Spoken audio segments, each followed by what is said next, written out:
Assalamualaikum warahmatullahi wabarakatuh. Kembali lagi bersama kita. Hadirin semuliakan Allah Subhanahu wa taala dimanapun Anda berada. Jadi pertanyaan di dalam pikiran kita ataupun perasaan kita itu tentang zikir zat atau kedudukan zat itu di mana? Pada diri. Nah, setiap tarekat, setiap tarekat semua berbeda-beda. Ada yang kedudukan zat di sini dimaksud itu Ruh Kudus ya, zat mutlak, ruh yang suci. Namun dalam kategori lainnya tidak disebut ruh. Nah, ada juga yang menyebut ruh tapi ruh suci. Nah, istilahnya zat mutlak, zat semata-mata. Maka ada yang mengatakan kedudukannya itu ada pada pusar, artinya di dalam pusar. Ada juga mengatakan kedudukannya ada pada ulu hati. Ada juga satu lagi mengatakan dua jari di bawah susu kiri. Nah, itu kedudukan zat mutlak. Nah, terserah mau paham apa saja. Yang penting kita tidak meyakini bahwa Allah Subhanahu wa taala zatnya ada di dalam diri kita. Artinya ada di dalam diri kita saja. Karena kenapa? Ketika kita mengatakan bahwa Allah ada di dalam diri, maka itulah kaum-kaum yang berbahaya, kaum-kaum yang memujasimahkan Allah, yang membatasi Allah dengan tempat, sementara Allah itu tidak perlu dengan tempat. Nah, kemudian yang mengatakan juga bahwa Allah itu ada di dalam jantung, nah itu juga bermasalah. Atau Allah ada di dalam tubuh, nah itu juga bermasalah. Jadi ada juga yang mengatakan Allah ada di luar tubuh, itu juga bermasalah. Lalu mana yang benar, Mas? Nah, kita merujuk kepada ayat-ayat yang begitu banyak tentang zat Allah yang meliputi segala sesuatu, termasuk bikulli syai'in muhit, dan adanya Allah itu meliputi segala sesuatu. Kemudian huwal awal huwal akhir huwal zahir huwal batin, huwal awal wal akhir waz zahir wal batin, wa nahnu aqrabu ilaihi min hablil warid. Dimanapun kau hadapkan wajahmu hai Muhammad, di situ ada wajah Allah, di situ ada zat Allah. Jadi bukan hanya di dalam, bukan hanya di luar, tapi meliputi. Karena ketika dikatakan di dalam, dia di luar, dia juga di luar. Ketika di dalam, dia juga di luar. Ketika di luar, dia juga ada di dalam, ada beserta, ada di atas, ada di bawah, ada kanan kiri dan sebagainya, depan belakang. Bukan berarti bertempat, tapi meliputi segala sesuatu. Sama kalau kita mengatakan bahwa ikan ini diliputi air. Nah, itu perumpamaan. Ikan diliputi oleh air. Maka Allah Subhanahu wa taala lah yang meliputi segala alam semesta dan juga Nur Muhammad. Nah, lalu timbul pertanyaan, apa bedanya Nur Allah dengan Nur Muhammad? Nah, pada hakikatnya itu tunggal. Artinya tidak ada yang beda. Nur Allah dengan Nur Muhammad itu tidak berbeda. Namun kita tarik segi kedudukan, ya, segi syariat, maka Nur Muhammad itu sifat, Nurullah itu zat. Nah, yang dikatakan Nurullah inilah yang bernama Allah. Nur Muhammad inilah Ahmad Ruhullah, yang dikatakan Muhammad. Jadi Allah Muhammad. Nah, ini kedua-duanya tidaklah berbeda. Tapi kalau dalam konteks ini, dalam konteks syariat lain, namun tiada lain. Karena zat dan sifat. Namun dalam konteks hakikat yang sebenarnya tidak lain. Karena sifat itu kenyataan zat, sifat itu kelakuan zat. Nah, zat ini ingin bernyata melalui sifat, wujud kepada si sifat. Nah, contoh es batu dengan air. Air dengan es batu ini tidak beda, hadirin. Tapi ketika kita lihat kacamata syariat, beda, itu lain. Beda. Jelas es batu ya es batu, air ya air. Tapi bisakah es batu ini berdiri tanpa air? Tidak bisa. Tidak akan bisa. Tapi air ini bisa tidak tanpa es batu? Bisa. Air itu bisa dia kemana? Kembali ke lautan, bisa juga dia ke galon, bisa juga dia ke air bungkus timba itu, bisa juga dia ke baskom, bisa juga dia ke ember. Air tidak butuh dengan itu semua. Air tidak butuh es batu. Air tidak butuh dengan es tontong. Air tidak butuh dengan air galon. Air tidak butuh dengan tempat-tempat wadah-wadah seperti itu.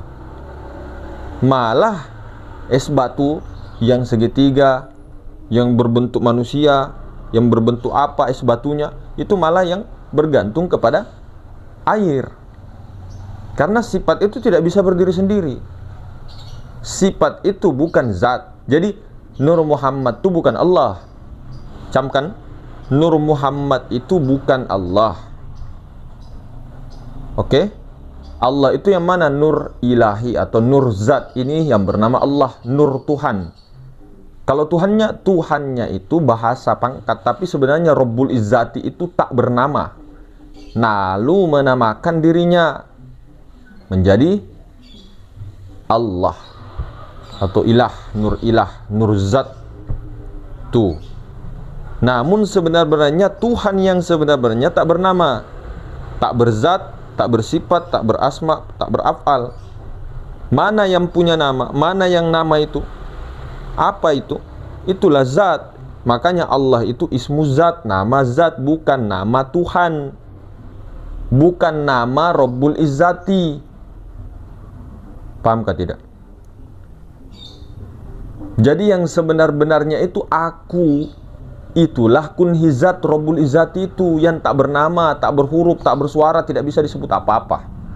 Kemudian mengadakan nurnya, yaitu Nurullah, inilah yang bernama Allah. Kemudian bertajalli lagi menjadi Nur Muhammad, Ahmad.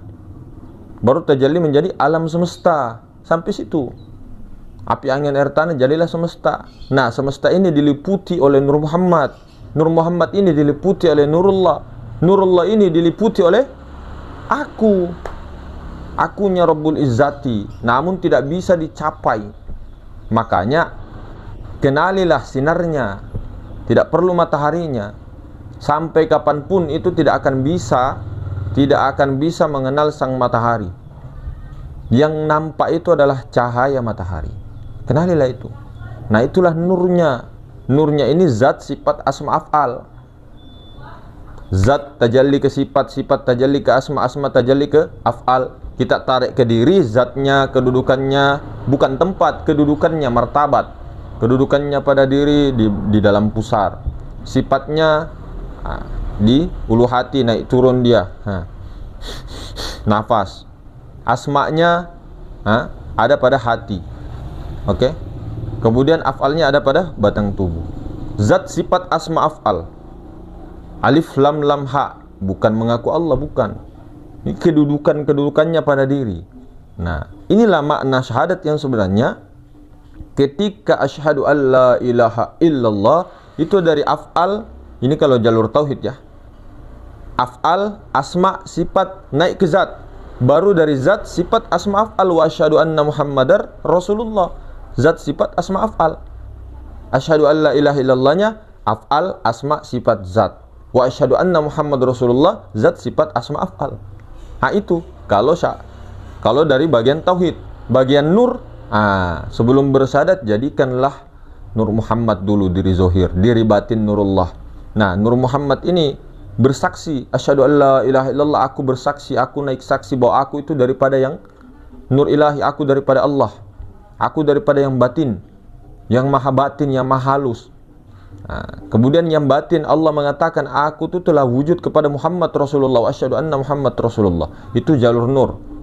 Nah, maka inilah yang perlu kita perhatikan, hadirin semua, bagaimana kita itu jangan sampai keliru dalam bertauhid atau mempelajari ilmu ma'rifat. Ilmu ma'rifat itu ilmu tentang Allah, ilmu tentang kaji diri. Maka ini masuk dalam suatu rukun agama. Ada juga yang berpendapat cuma 3, iman, Islam, ihsan.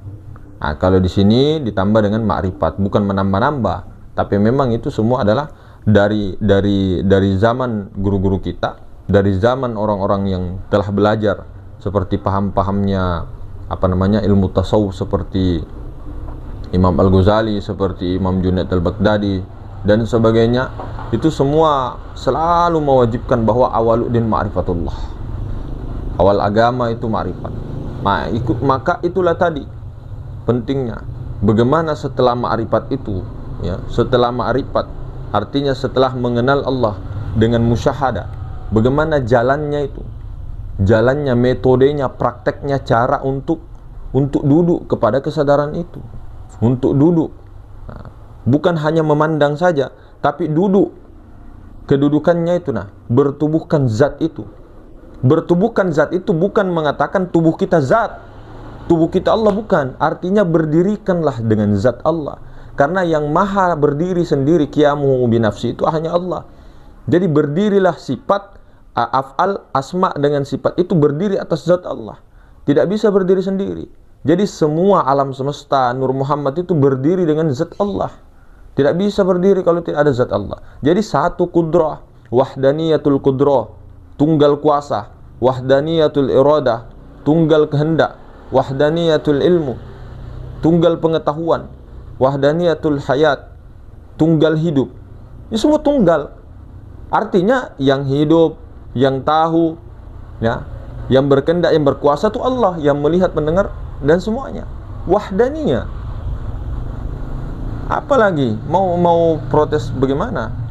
Kalau sudah mempelajari sifat 20, tapi kalau tidak ya wajar saja orang yang mempelajari sifat 20 bukan hanya dipelajari dalam kitab Kifayatul Awam, Aqidatul Awam dan sebagainya, baru cuma dihafal.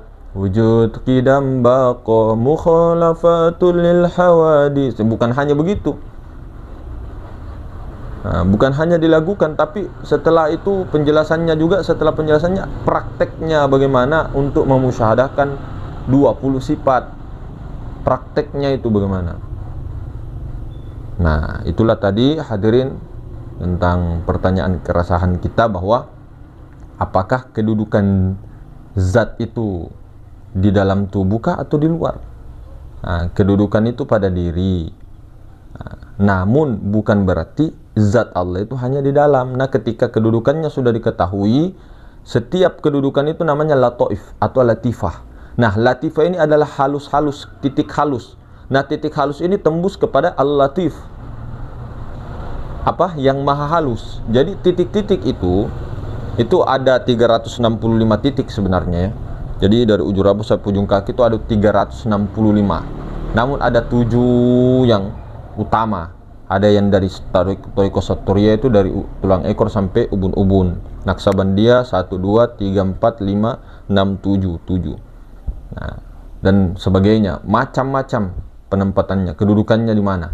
Nah, kalau di sini zat itu kedudukannya adalah di dalam pusar, kosong. Nah, itu tembus ke semesta, bukan ke alam semesta, ini tembus ke maha ruang, maha suci itu.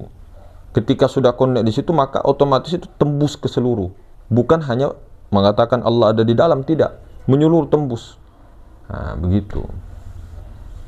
Jadi ada juga yang berpaham bahwa kedudukan zat itu di sini.